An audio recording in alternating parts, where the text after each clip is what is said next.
meditate on it day and night. We're going to be blessed. Amen. Father, I come before your throne this morning, and I thank you for the reading of your word. I thank you for blessing us with speaking to Tommy to read to us from to him. Father, as we enter into this parsha, I ask that you would give me supernatural knowledge.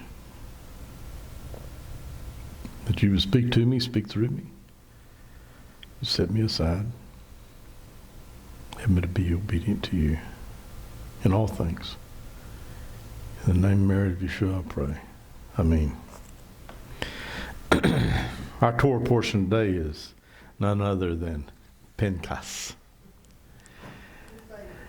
Pinchas. I like Pinchas. There's several messages in Pinchas, all on their own. But Sandy and I do not talk about what song she's going to select for us to worship with ever. Well, I shouldn't say ever. Every once in a while I'll say, I'd like to do this or I'd do that. But today, this last song, Hanani. Hanani was appropriate for this Torah portion. Because this Torah portion is named after none other than Pinchas. And we'll get into it in the last part of chapter 25 of Bamidbar Numbers.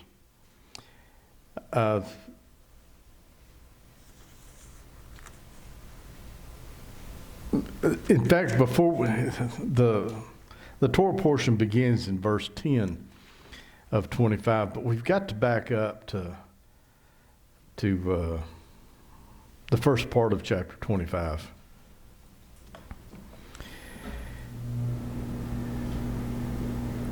In verse 1, and Yisrael dwelt in Shittim, and the people began to whore with the daughters of Moab.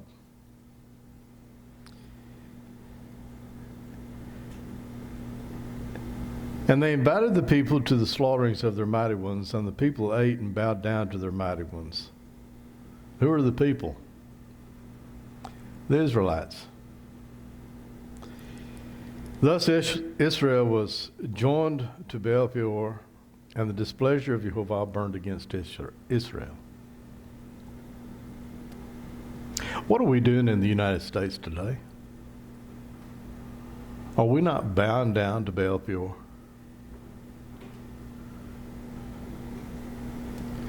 And Jehovah said to Moshe, take all the leaders of the people and hang them up before Jehovah, before the sun, so that the burning displeasure of Jehovah turns away from Israel.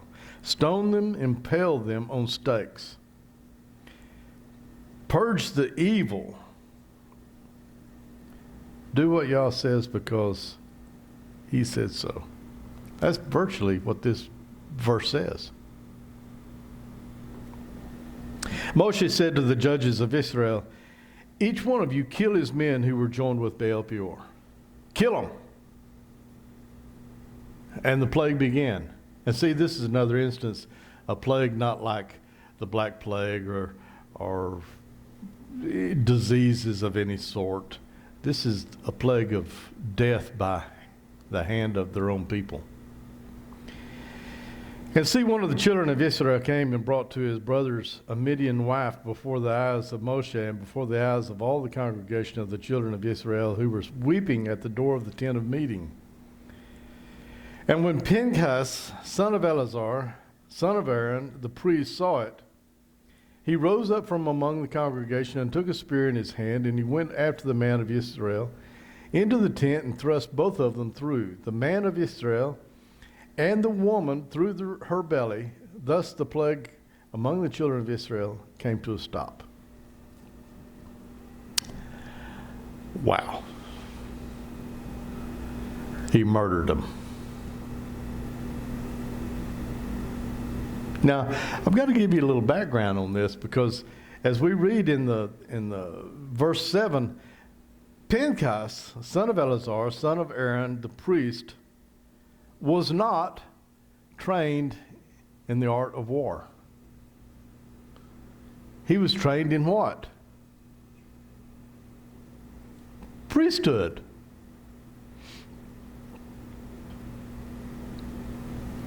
At this juncture, I'd like to repeat myself. We like to say that we're all members of the priesthood of believers, and we're all priests. Any of you been through priesthood training?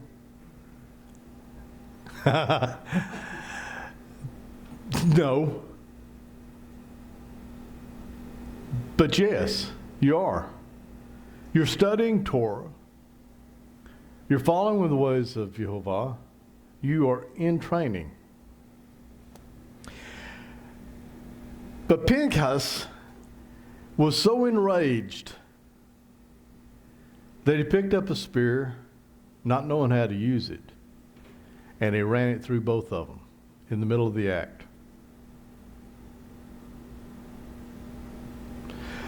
Now, it doesn't say so black on white. Why didn't the people kill Pinchas? He committed murder. And what is the penalty for breaking the commandments? Stoning.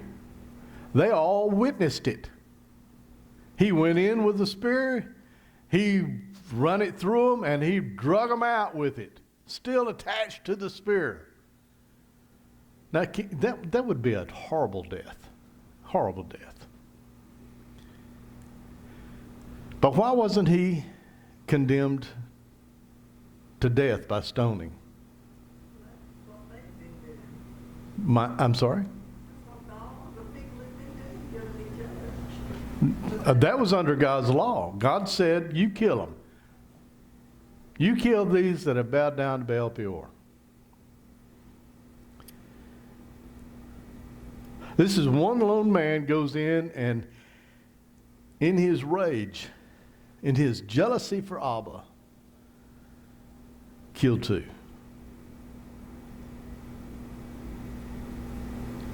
The reason they didn't is because they knew that he was right.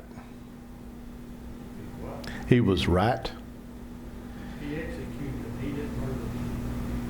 Well, that's exactly right. But in the eyes of people who casually read this, he murdered these two people. He executed them, but he murdered them in the eyes of the casual reader. Another thing here that's not stated, and I've questioned, is how come Moshe didn't? How come Moshe didn't take a spear and run it through them? Have you ever asked yourself that question? Moshe couldn't. Because in order for you to not be guilty of murder or killing someone in righteous indignation before Jehovah, jealous for him, you can't have anything against anybody. I mean, he owes you $20 or you owe him $20, whatever the case may be. You can't, out of anger or, you can't kill him.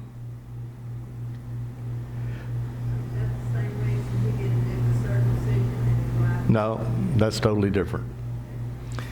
This Moshe, this leader of these people, could not, because he was sitting in judgment himself. Y'all was sitting in judgment, but using him as the judge. And according to the Gemara, Pinchas went before Moshe and asked him, "What should I do? Am I going to be guilty if I kill him? If I kill him, and this is all before the event takes place, and this couple is in the tent before the tent of meeting doing the deed. Moshe says he's got to die. So does she.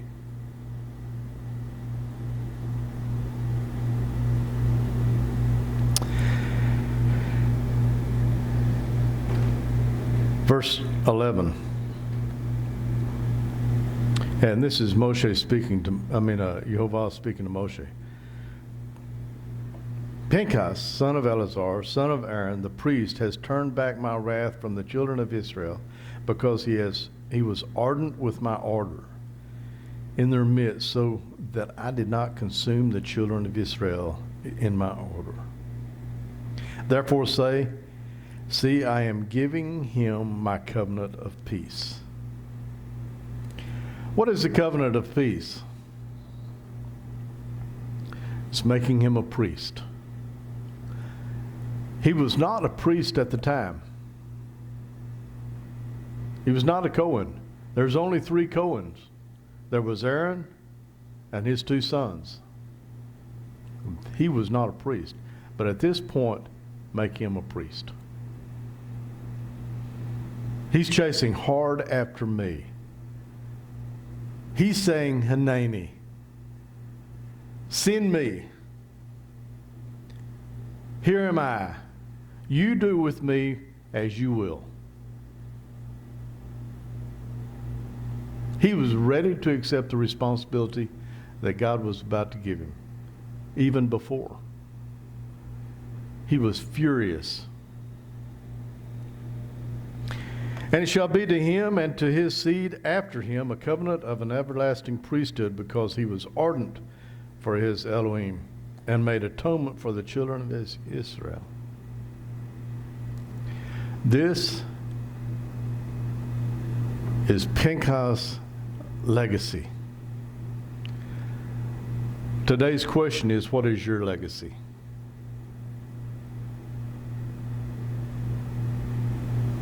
How many times have you stood up for what you believed, what you know that Abba has told you to do, and you have done it, and people ridicule you, and you stand up and you do it anyhow? Now, there's a lot of people who'll wear CCs, for instance. They'll wear a beard. They'll wear a kippah. They'll do all kinds of things, but they don't do it for the right reason. They do it for show. You know them. There's all kinds of Christians out there that put on a smiley face and, oh, I just love everybody. Love, love, love, love, love, love. And they hate. They are full of bitterness, backbiting, lashon hara. They're murmuring infidels. Pinchas was true blue. He was after Abba's heart, much like Moshe.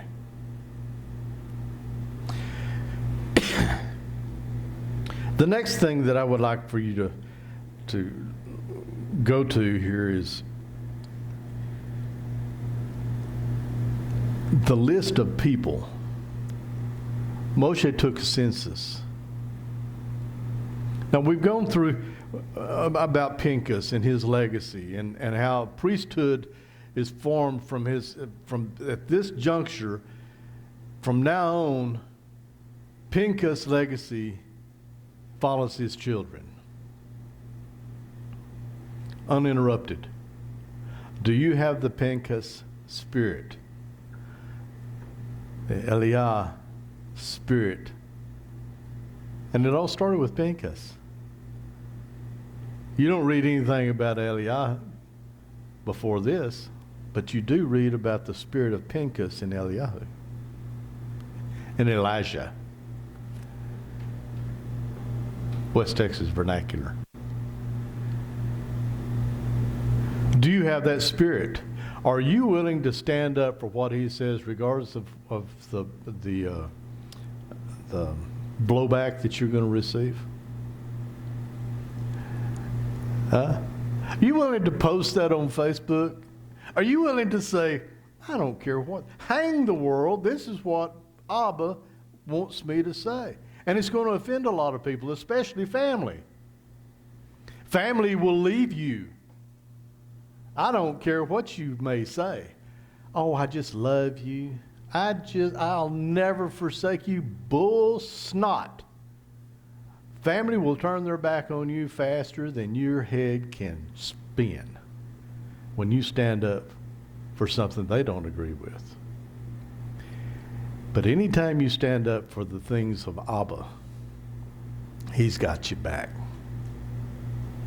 Everybody else will fail. They'll fall by the wayside. And this is what took place similarly with Sandy and I. We were persecuted, hounded, derided. People spoke ill of us. We were even burned out of a cell barn. But guess what? We're still here. They're not. They've fallen away from going to church, from serving God, for the most part. Sure, Sandy and I are perfect. That was tongue-in-cheek humor, okay? But we love Him. And we stand up for Him. And regardless of what family and friends may say, we still toe the mark and walk the line. It's been rough. It's been heartbreaking at times. And it's sad to see others not seeing what we see. And I'm constantly reminded of Tom's question, why did He decide to choose me to follow this path? To believe the way that I believe. Why did He choose me to make it so blasted hard? It would be easy. I mean, easy to fall in line on Sunday morning and nod and praise the preacher for the tickling things that he says, and go on about Sunday lunch and all these things that I used to do and used to enjoy. It's quite different when you step out in what God tells you to do and you're ardent for Him.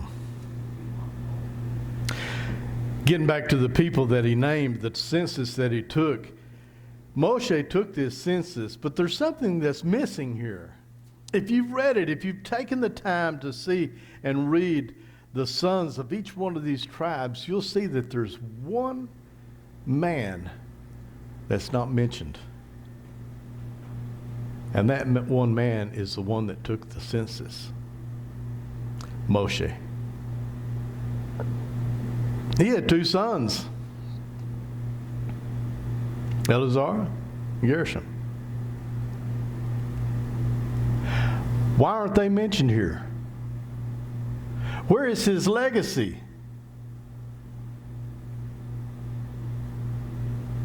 And I'm perplexed.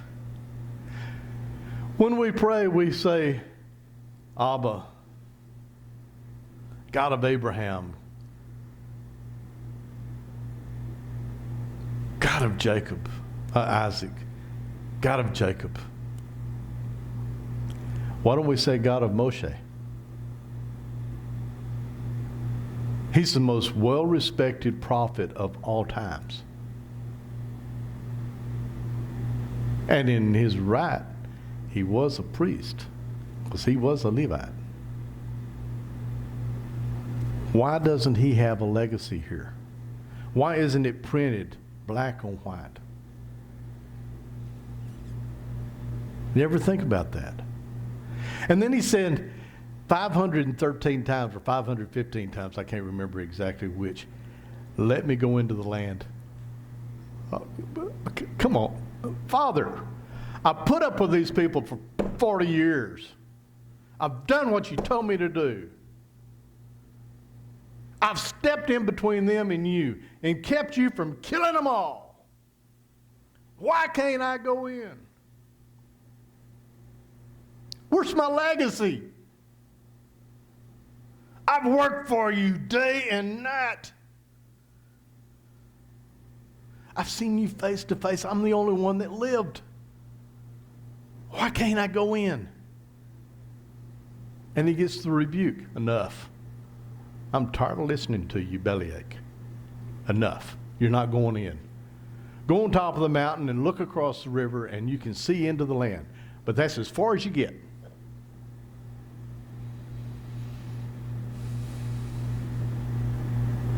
I feel sorry for him. My heart breaks for him. And then I read something very interesting. As he's on top of this mountain and he's looking over there, God says, I want you to give your raiment to him. To Joshua. Easy enough. It's good. I'll be happy to do that. Why? Did you know that Joshua's legacy was that he never left Moshe's side except whenever he went up to Mount Sinai? He was with him every step of the way. He heard every conversation except for the time that he was apart. He was at his tent outside waiting to do Moshe's beck and call. Just whatever. I'm willing to serve. I'm here. It doesn't say anything else about Joshua's zest for life, any of his wants and his needs. His want and his need was to serve Moshe. And he took it upon himself to do it. I'm putting my life aside. I'm serving you because you are the man of God. God speaks to you. God speaks through you. Things are taking place because of you. Because God honors you, I'm serving you. And then when the day comes, Abba says, Moshe, Yehoshua is now taking your place. He's been in training for 40 years. 40 years? You're a new employee and you've been on the job site 3 weeks and you're trying to boss the boss around? Seen that happen. I was that feller, bossing the boss around, because that's just a tendency that I have. I like to be boss. But now, Yehoshua is the boss. And I realized something.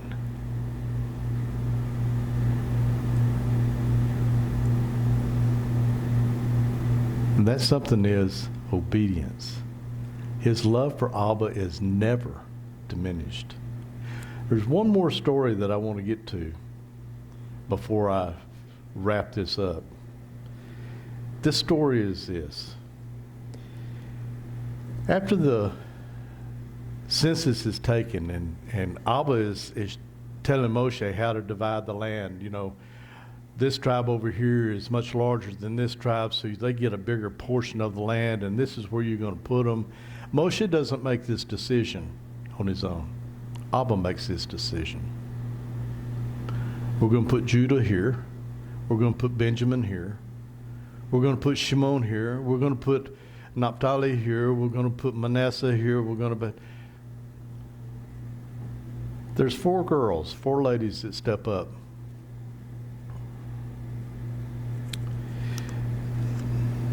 And these 4 ladies, they're the daughters of Zelophehad, son of Hepher, son of Gilad, son of Machir, son of Manasseh. From the clans of Manasseh, son of Joseph.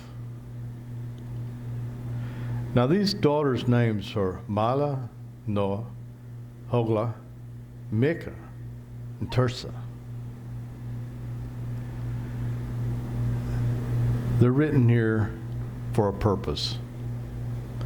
They come to him and they say, we don't have any husbands. We're daughters. There's no sons.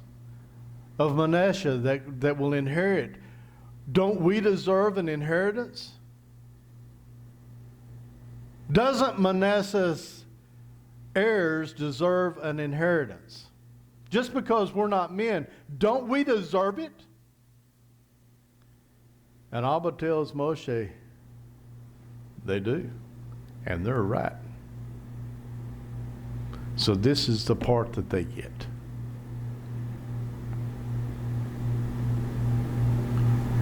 These four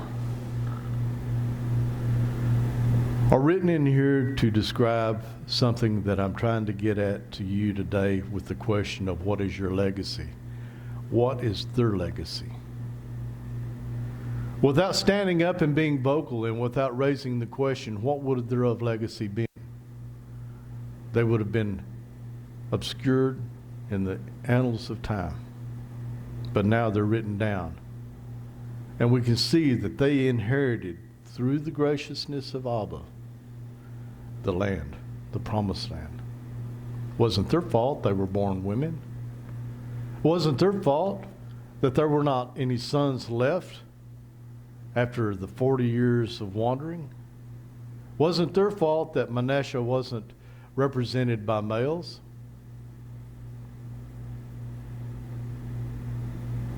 But it's to their credit that they stood up and says, we have a part and parcel. We weren't part of those that bowed down to Baal Peor. We want our legacy. So now you have a story of Pinchas. His legacy begins there by being ardent for Abba.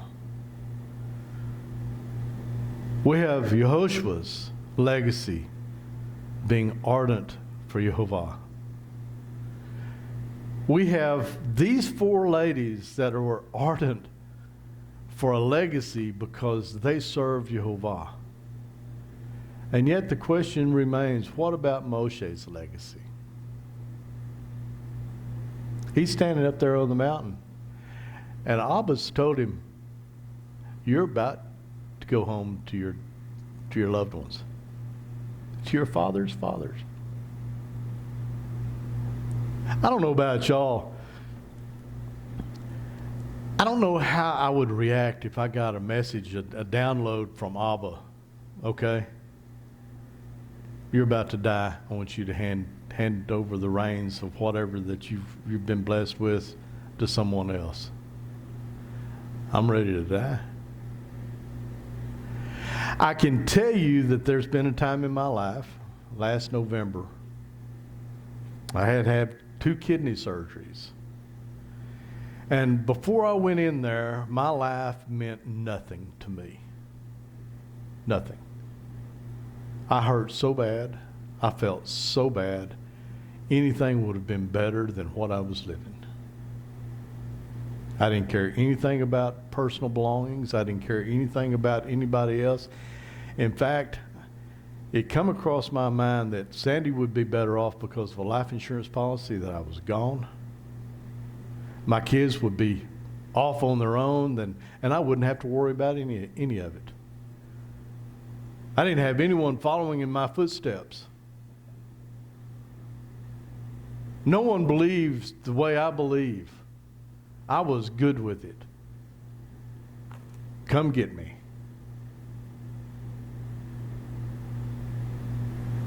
And then, of course, after the surgery, I'm feeling a whole lot better a month later, and my attitude's changed. I want everybody to think the way I think, and I want somebody to take up the mantle. It's just, I don't want Sandy to spend $750,000 or whatever on my life insurance on some other old boy that hadn't done anything to deserve it. That's mine. Yeah, you know what I'm talking about. But Moshe's looking over the promised land, and he's saying to himself, I'm fixing to die. What's my legacy? And Abba says, Moshe, no, it's not in Scripture. This is something that's going on in my mind. And Abba says, Moshe, Your legacy is that 3.5 million people that you left Egypt with. Your legacy is the Torah that you wrote these 40 years. Your legacy is prophecy that you have issued from your lips, from my lips into your ear.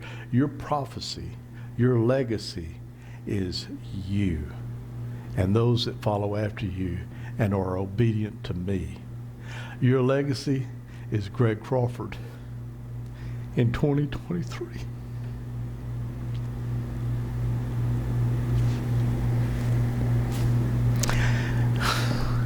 That right there is mind bender.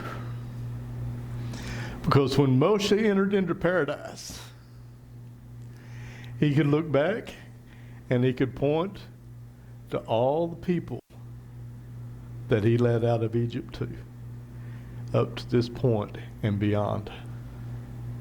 So what's your legacy? Are you bringing people into the kingdom? Are you leading them in Torah, regardless of what they think of you? Oh, there's another Torah thumper. I've got so many knots on my head.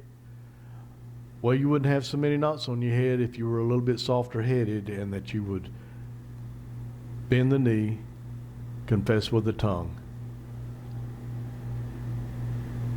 What's your legacy? It's not money. It's not fame. It's not land holdings. All that's going to burn away. Your legacy is what you leave behind in the spiritual realm. Your legacy is what God says your legacy is. Are you going to serve Him?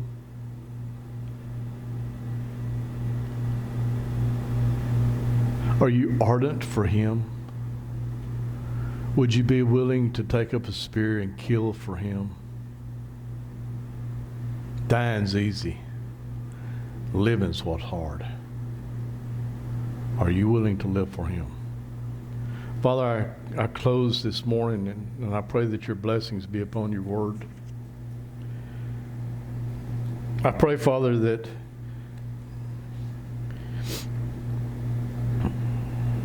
my legacy is similar to Moshe.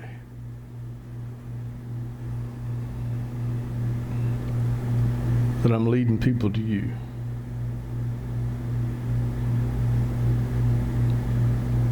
May not be my family, but if they're coming into your family, they are my family.